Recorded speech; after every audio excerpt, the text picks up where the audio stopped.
This episode contains discussions of depression, grief, death, and suicide. Listen at your own discretion. It is Saturday, the 3rd of August, 2024. My name is Pigeon Rose, and this is my song of the day.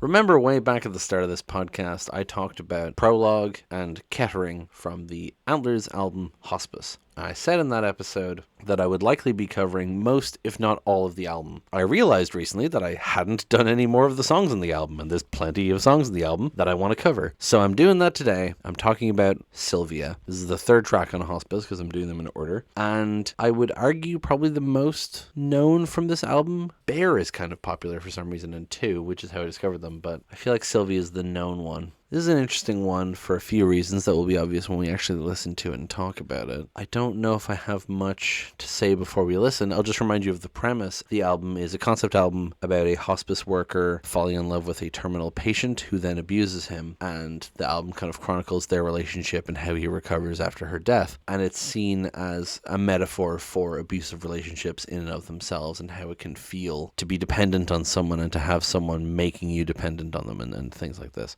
It's one of my favorite albums of all time. I saw a live performance where the band performed the entire album start to finish acoustic for the 10th anniversary of the album, and it was fantastic. So with that, let's just go ahead and listen to the song and then come back in a few minutes and talk about it.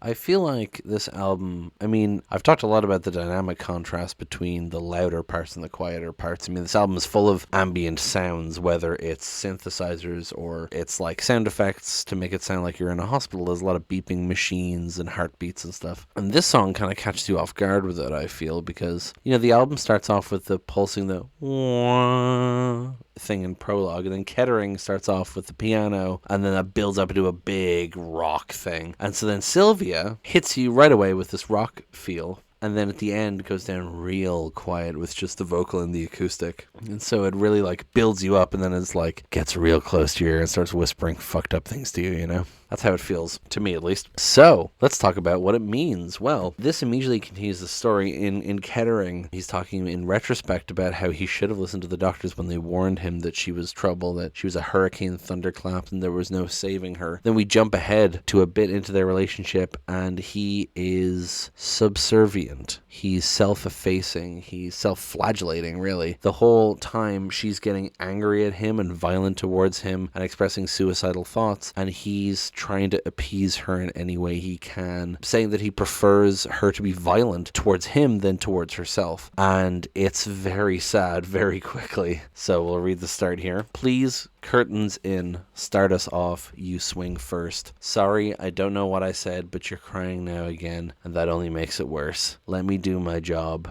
Let me do my job. Woof. Just being so used to it saying start us off, you swing first, like it's so casual, And then, I don't know what I said, but you're crying again, and it only makes it worse.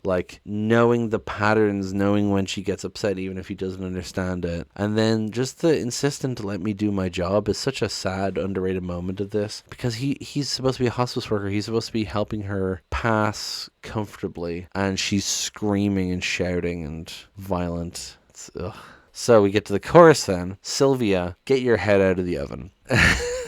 This lyric caught me so off guard the first time I listened to it, and a lot of people say that about this album. It's such a wild thing to scream. And, of course, it is referencing the American poet and novelist Sylvia Plath, who famously committed suicide by sticking her head in a turned-on oven. And so he's comparing this person to Sylvia Plath. He says, Sylvia, get your head out of the oven, as in, don't kill yourself, but sung in a very desperate way, like he's using the shock of the phrasing maybe to get the attention, you know what I mean? It's just such a wild sentence, Sylvia, get your head out of the oven, especially when he screams it with the, get your head out of the oven, it's so loud. Go back to screaming and cursing, remind me again how everyone betrayed you. So that's hard relate. I talked about how this album is very relatable for me because of situations in my own life. And that part in particular, go back to screaming and cursing, remind me again how everyone betrayed you. It speaks to a lot of different kinds of mental illnesses, personality disorders, things that affect the way that you think and view relationships, And that whole remind me again how everyone betrayed you is so emblematic of that, of the kind of paranoia of like, no one likes me, everyone hates me, everyone's out to get me. And he's saying, just remind me again, because that's what you're good at, you know. And then, Sylvia, get your head out of the covers. Let me take your temperature. You can throw the thermometer right back at me if that's what you want to do, okay? He's, again, trying to get his job done. He's going to use a thermometer, but she doesn't want to use it. And he's like, I can't force you to rest, you know, but please do. Then in the second verse, please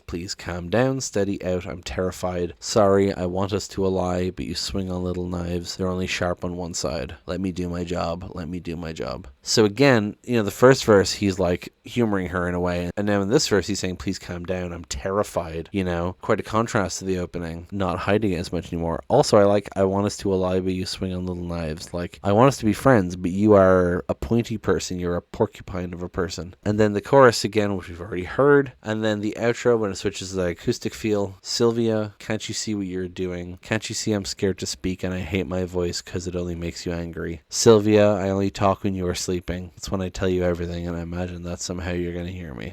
Woof. Oofa doofa. It's a lot going on there. So then, you know, as I was saying, in the first verse, he's kind of subservient. In the second verse, he's kind of desperate. In this one, it's him showing, you know, taking the mask off, showing how he really feels. Can't you see what you're doing? Can't you see I'm scared to speak? Like, you're controlling me so much. Can't you see that? I hate my voice because it only makes you angry. Typical, just blaming himself for her problems. Sylvia, I only talk when you're sleeping. That's when I tell you everything. Like, he can't reliably hold a conversation with her when she's awake, so he has to talk to her when she's sleeping and hope that she's going to hear him somehow. It's wild. This is such an important part of the album because it immediately shows you how bad the situation is, that he's trying to convince her to physically hurt him so she won't kill herself, which is such a wild contrast and shows how deep into the victimhood he is. He's just so deeply affected by this that he's just doing anything. And I know what this is like. Not this way it's specifically worded here, but I'm aware of the situation. I've been in a similar situation, and it's heartbreaking to listen to it. I mean, like I said, I've discovered this album about 10 years ago, and it's found new ways to hurt me every few years.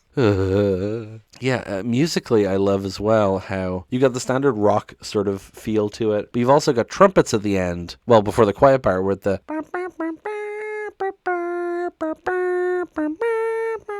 love that. Love me some trumpets. Hell yeah. I think that's pretty much all I have to say about this one. It's one of the more straightforward ones. Oh, I did want to say, because like I said, so there's the comparison to Sylvia Plath in the chorus, which is interesting because, like I said, she famously killed herself. That's where the comparison comes from. But also, like, her writings were often about her depression, and he's kind of comparing her to it's almost like he's saying, like, he's mocking her, like, you're not like Sylvia Plath, you're just a regular person. Don't do this, sort of thing, is how it feels to me. Apparently, Peter Silberman from the Antlers has also said that Leonard Michael's novel Sylvia, which is about Sylvia Bloch, is also a big inspiration for this album. Some people have contested this, but I mean, he fucking wrote the thing, so I imagine he knows. But that's also it's based on a true story, and apparently Sylvia Bloch herself committed suicide, although I don't know what the method was. But I just think that's an interesting thing that they both did, and they were both inspirations for this. Throughout the rest of the album, the patient is referred to as Sylvia whenever she comes up, so that theme sticks with it throughout, you know? Anyway, I think that's pretty much all I have to say now. I can't wait to talk about the next song on this album in like 3 months, because that song is Atrophy, and it's great, and it hurts so much. Thank you so much for listening. Please hit like, hit subscribe, leave a comment, tell people to listen to this show, please, please, please, please. Thank you so much for listening, and I will talk to you tomorrow. Break it down.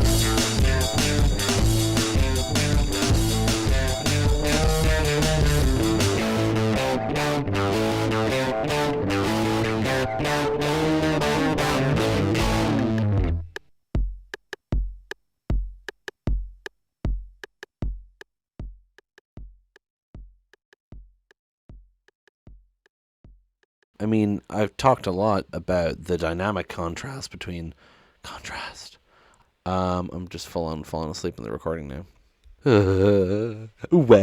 You've got the standard rack. You got a standard rack, toots. Let me do my job. Let me do my job. Sylvia,